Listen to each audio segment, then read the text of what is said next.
Hey, what's happening, everybody out there in the XRP community? Thanks for coming back to Investment Perspectives. So today I want to jump in. The title of the video today is XRP, Let's Talk the SEC. So before we do that, real quick, everything that we're talking about here you can find on Twitter, or you can even look at the link below. I want to discuss over the past week, we've had a lot of legislation introduced or is getting ready to be introduced to the House of Representatives, and it's like 7, possibly 8 bills now out there. And the last couple videos now have a link underneath of them in the description, and this one will as well, for you guys to be able to click that link and see all 7 and soon probably be 8 bills that are currently out here floating around getting introduced. And I want to give a huge shout out real quick to WB, Chinese Bamboo. If it wasn't for him, we wouldn't have all these here, and then I was able to put them in a Dropbox link for all of us to have access to them. So big shout out to WB for doing that for the community. And by the way, if you guys need help with anything, WB is a big researcher in the community, and he's willing to help people that are newbies. If you need help possibly with something like getting on a platform, he works on like a tip basis. If he can help you out, hit him up. So anyway, thank you, WB. Let's keep moving. So XRP, let's talk the SEC, right? So now, in those, since like January 30th, when the bills were reintroduced, the first 2 main bills, in those bills, it's noted that the CFTC is the oversight, but it does also mention cooperation with other regulatory regimes, right? So those bills cite the CFTC as the governing body directly over cryptocurrencies that are being regulated as commodities. Let's just know that. Let's move forward a little bit. Okay, so SEC has an article here in AM Crypto. Cobb did a great little video on this, but I want to try to dive down into this because I have some questions about this that I want to share with you guys and see if we can get some answers. And maybe it's something, maybe it's nothing, but we want to take a look at it. So the SEC is looking to improve market transparency and monitor risk via new search tool. So the U.S. Securities Exchange Committee has initiated a research into the need for a search tool to keep track of the data on major blockchains related to various cryptocurrencies.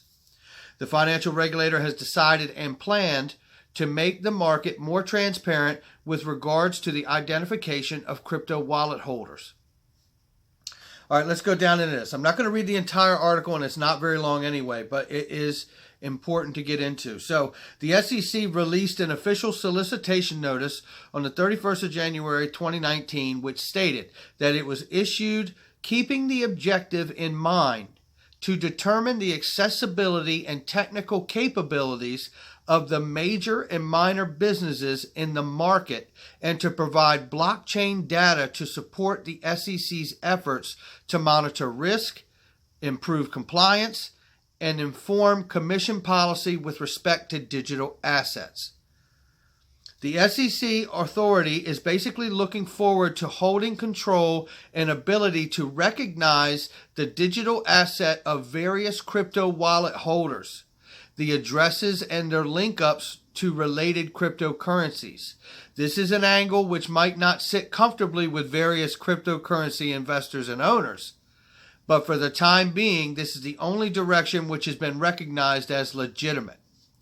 Okay, now I want to take you to this statement that was, the website also stated this on the SEC website, right, the .gov. So the SEC is seeking information for potential sources to support the goal of acquiring data for the most widely used blockchain ledgers, including the universe of available information and transaction details. Okay, so for me, within that statement, what I take away, my takeaway from this is that, for one, okay, before we get into that, let's be clear about this because some of you may not know this. The SEC has recently remained very prominent in the cryptocurrency universe. A few days earlier, the CBOE, which is the Chicago Board of Options Exchange Authority, resubmitted and put forward their proposal to the SEC of the U.S.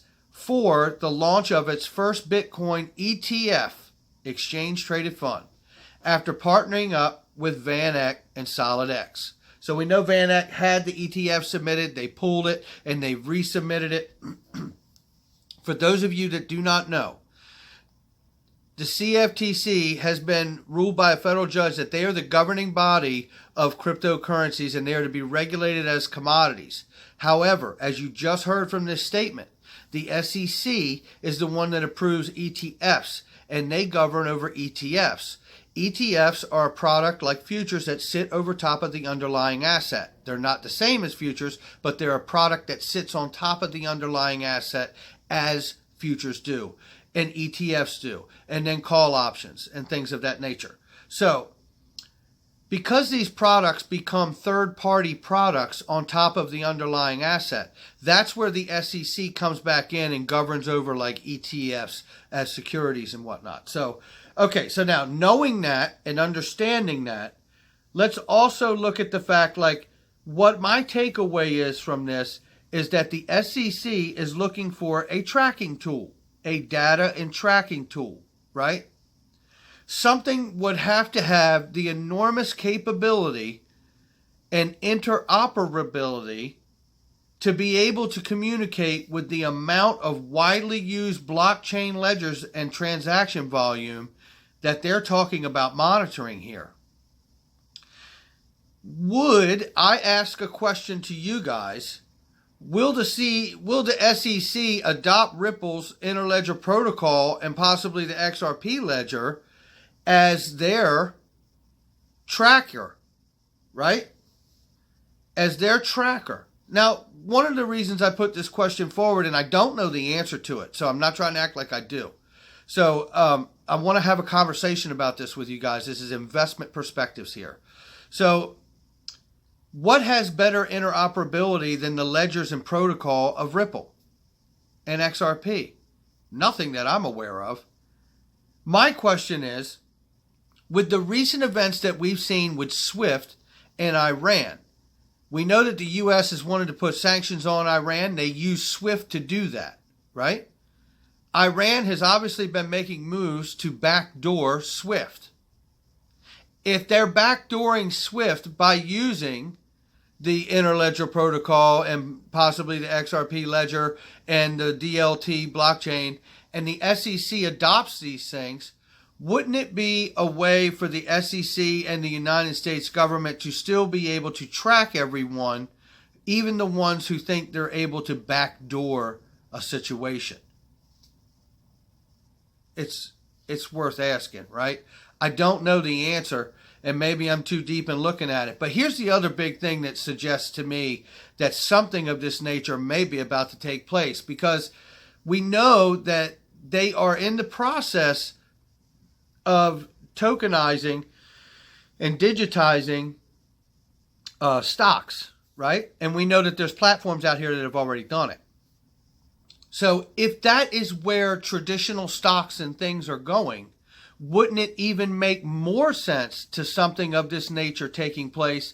Because the SEC will be tokenizing stocks and they will need access to ledgers and protocols and an ultimate universal ledger that can track all transactions that will be taking place through it, even if they're trying to find out whose cold wallet matches what address, which is all pertinent information. And again, I ask you to look at this in the macro and see the CFTC, the SEC, and how these regulatory standards and frameworks begin to weave a fabric so that everything is overlapping and in compliance, right? There's an enormous amount that has to be done. Guys, I don't know what is actually taking place and what direction the SEC is going to go. But from the looks of this, they absolutely, want to keep a finger in the digital asset world. That is clear from the words that they have here. But my concern here is that what would it mean if they were to really go much deeper and say, you know what, we're going to use the ILP or XRP ledger to help track all of this data at some point. And, Guys, I'm going to wrap it right there. All I know is when I think about those kind of questions and I think about those kind of things, the thing that starts to come back to me is, what does Chris Larson say? He says it's about mass adoption and it's about globalization. Isn't that what we're seeing right here? All right, guys, I'm going to wrap it right there. Hit the like and subscribe. Leave some comments below. There's your 10-minute video. I'll see you on the stream tonight. Take care, guys.